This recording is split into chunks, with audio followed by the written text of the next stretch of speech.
तो मेरा तारुफ अलग अलग तरीके से सहवान कर चुके हैं। थोड़ा मैं अपना तारुफ देता हूँ बिकॉज आई एम श्योर बहुत लोग मुझे नहीं जानते हैं, which is okay, just fine, no problem. मेरा नाम अहमद फराज है और मेरा ताल्लुक़ लेजेंडरी शायर अहमद फराज से कोई नहीं है। ना मैं उन जैसा लिखता हूँ ना कभी लिख सकता हूँ, ना उनके ख़ानदान की किसी चश्मो चिराग का कुछ हूँ, पर मेरे माँ बाप को शायद उनको सुनना, उनको पढ़ना पसंद था, तो उन्होंने सोचा नाम रख दो, शायद असरात आ जाए, लेकिन ऐसा हुआ नहीं। बट ठीक है, मेरा ताल्लुक़ दिल्ली से ही है, Delhi 6 to be precise. Ghalib साहब की हवेली से कुछ कदम दूर हमारी पैदाइश हुई और मेरा हमेशा से ताल्लुक़ रेडियो इंडस्ट्री से रहा है। मैं शायद मेरी आवाज़ कुछ लोगों ने सुनी हो, मैं दिल्ली का पहला लव गुरु हुआ करता था काफ़ी वक्त पहले। सो वहाँ से एज एन आरजे जर्नी शुरू हुई थी और अब जो है स्टेज परफॉर्मेंसेस जो हैं वो एक हॉबी है, एक पैशन कह लीजिए।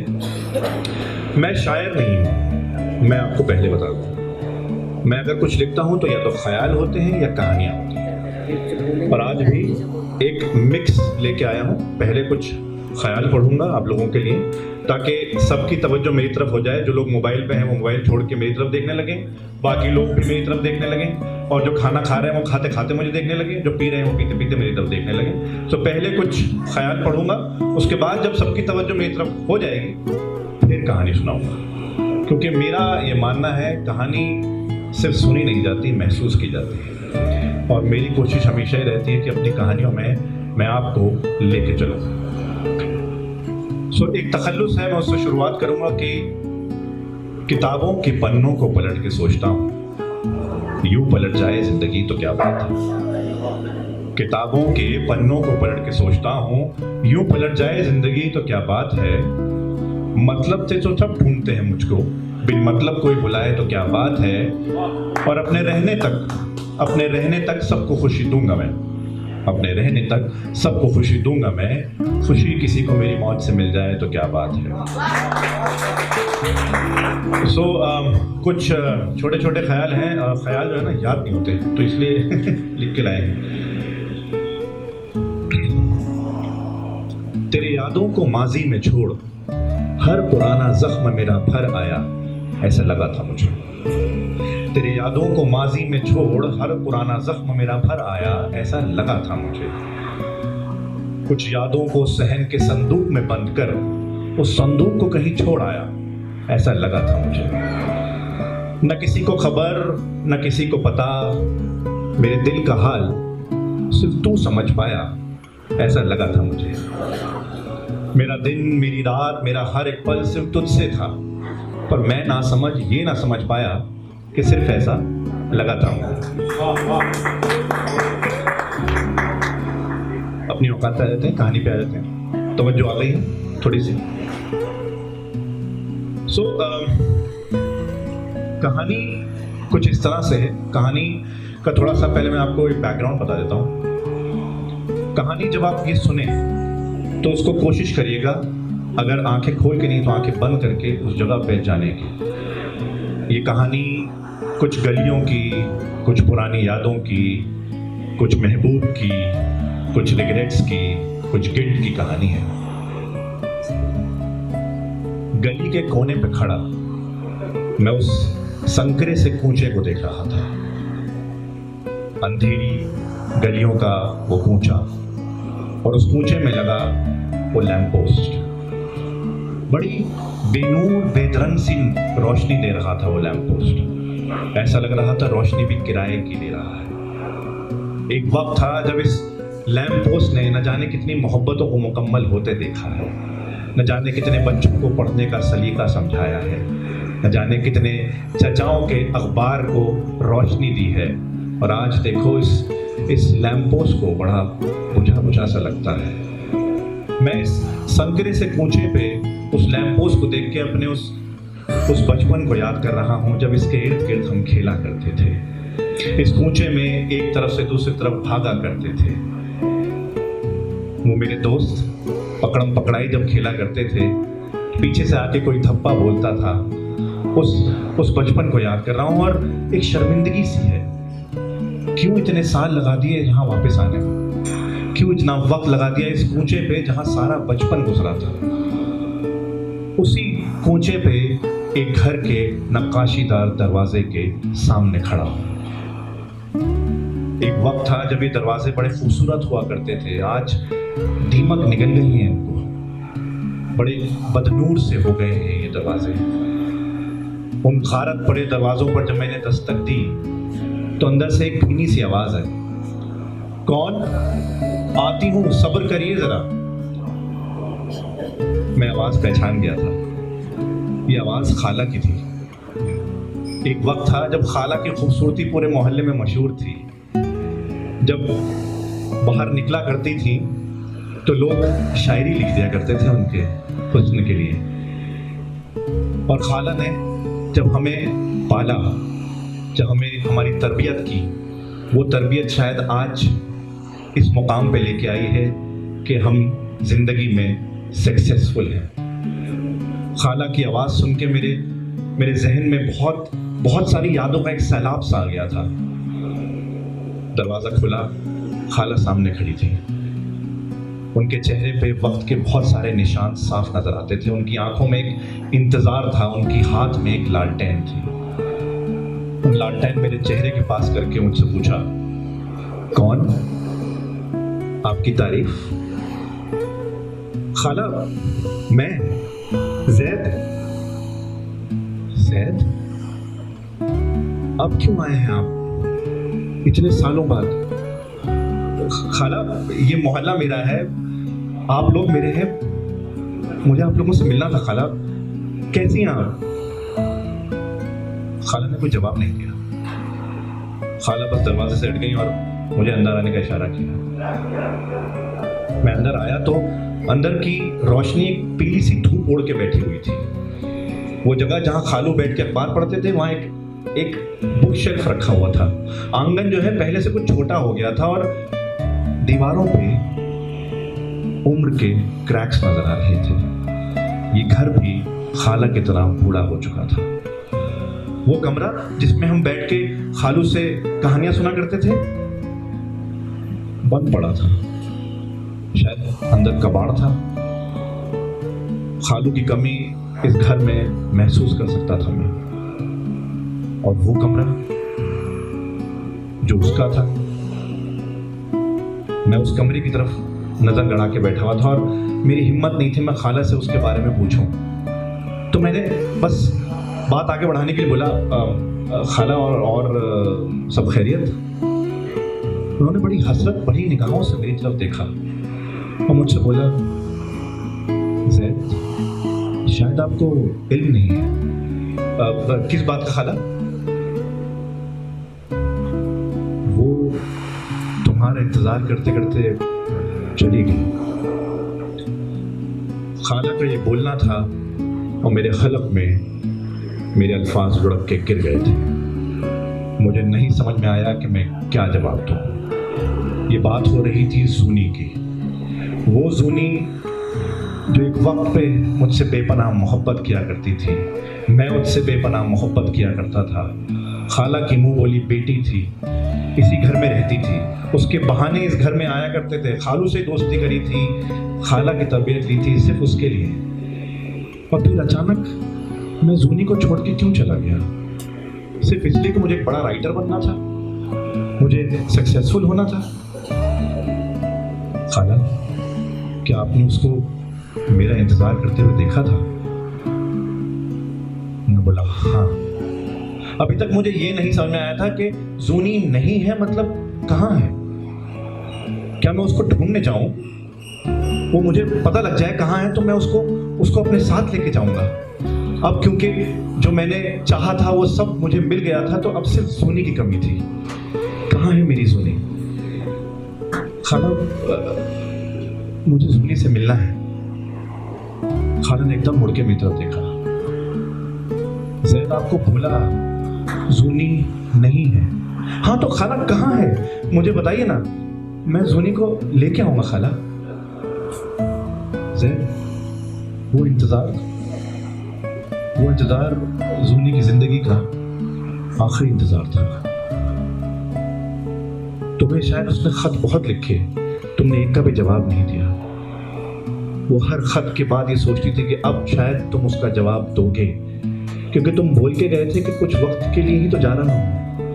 वो वक्त कुछ बहुत और बहुत से ज़्यादा बढ़ गया और ज़ूनी का इंतज़ार भी बहुत ज़्यादा हो गया।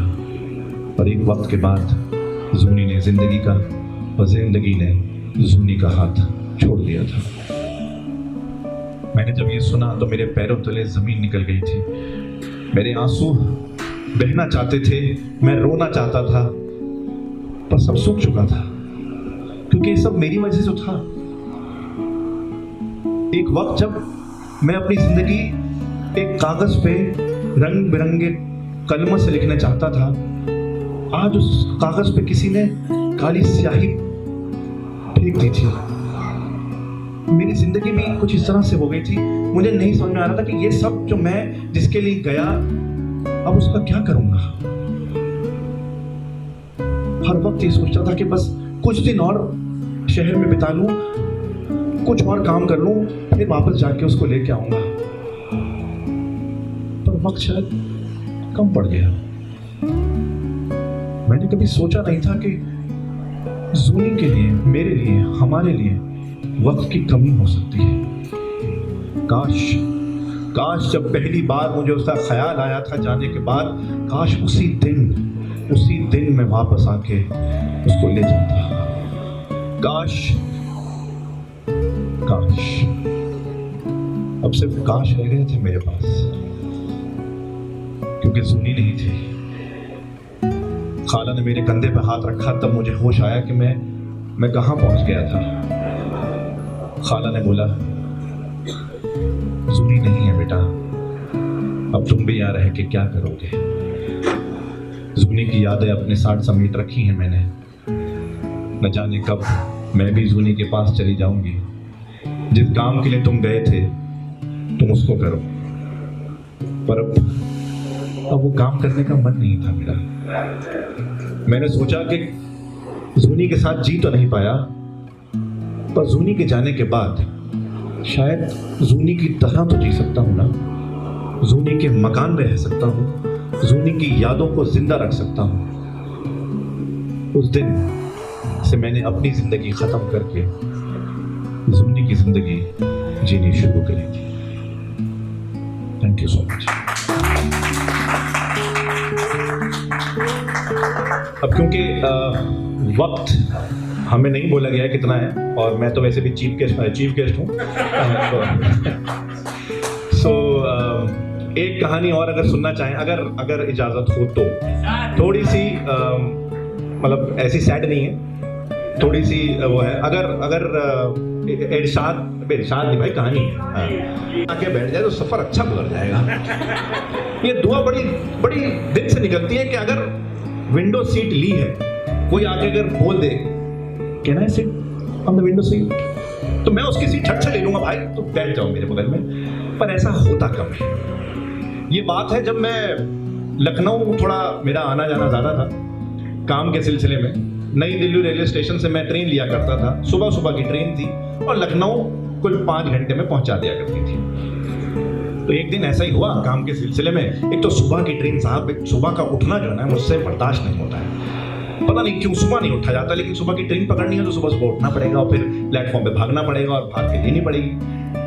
तो मैं एक दिन ऐसे ही सुबह का वक्त था, मैं ट्रेन में जाके बैठा, सामान ऊपर रखा, और पहली बार मेरे साथ ऐसा हुआ कि मेरी सीट, वो बिल्कुल चेयर कार का जो डब्बा होता है उसमें बीच में होती है ना सीट, 2-3 सीटें इधर, 3 सीटें इधर, बीच में टेबल, राइट, वो वाली सीट पे मेरी सीट इधर थी और बिल्कुल कॉर्नर की सीट।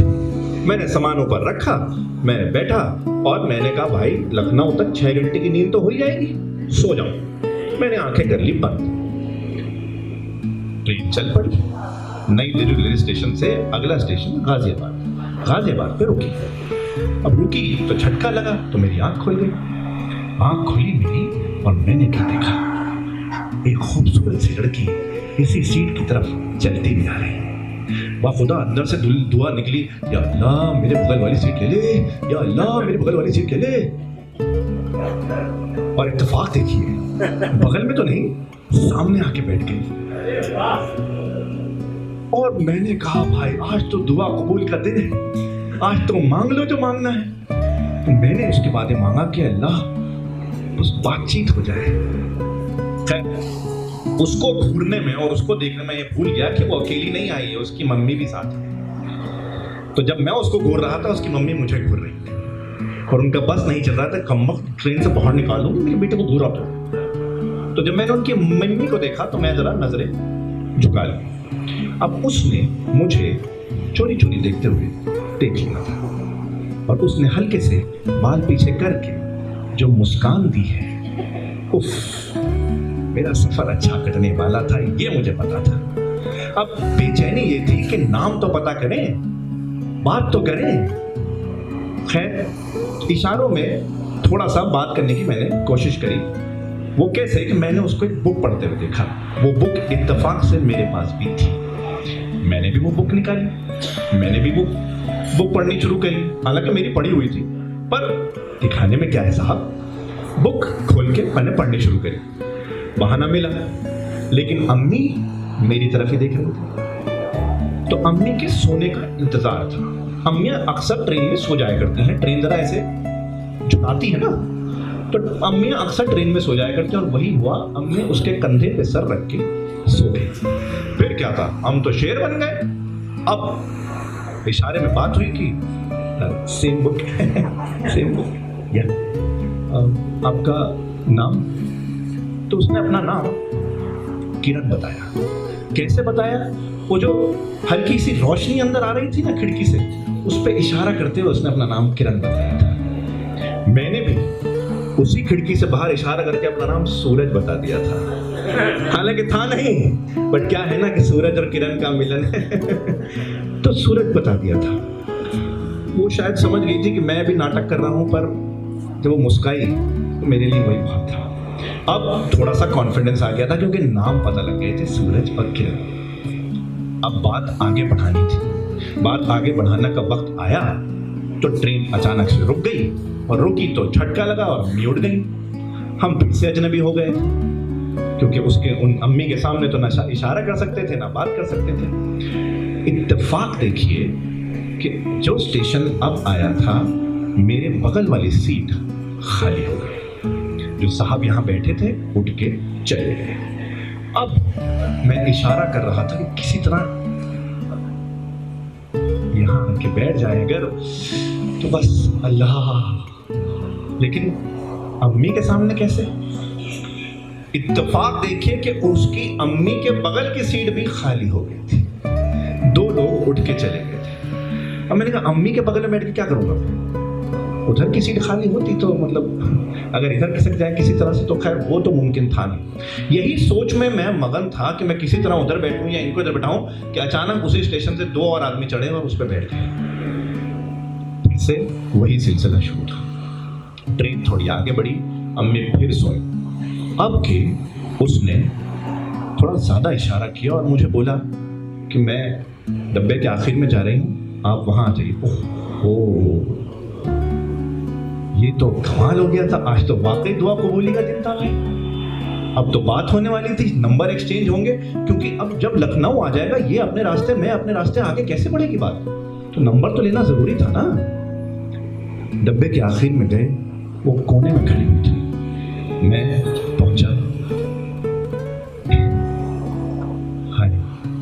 दोनों ने एक दूसरे को हाय बोला, एक दूसरे की तरफ देख ही रहे थे कि अचानक ट्रेन ने फिर से धक्का दिया और हम थोड़ा और करीब आ गए। थोड़ा और करीब आने के बाद एक दूसरे की सांसें महसूस होने लगी थी। और ये लम्हा ऐसा था कि बस वक्त और ट्रेन यहीं रुक जाए तो बेहतर है। मैं आगे नहीं जाना चाहता था, मैं लखनऊ नहीं उतरना चाहता था, मैं वक्त को यहीं रोकना चाहता था। इससे पहले कि मैं कुछ और बोल पाता, कुछ और कर पाता, ट्रेन ने बहुत जोर से झटका लिया और जब ट्रेन रुकी तो मेरी आंख मेरी सीट पर खुली थी। कमबख्त ये सब सपना था। मैं ऐसा चीज सोच के सोया था कि मेरे बगल में आके कोई लड़की बैठ जाए, तो उसका ख्वाब भी अल्लाह ताला ने दे दिया मुझे। मैं क्या करूं? सामने देखा तो कोई साहब अपनी अहलिया के साथ बैठे हुए थे और साथ में एक ही टिफिन से खा रहे थे। मैंने कहा बस अब ये हम होते, लेकिन ख्वाब में थे। लेकिन साहब आज भी उसी ट्रेन में सफ़र करता हूँ, कोशिश करता हूँ वही सीट मिले, इंतज़ार करता हूँ शायद इस सूरज की किरण कभी तो आएगी, कभी तो मिलेगी, कभी तो सफ़र मुकम्मल होगा। Thank you so much.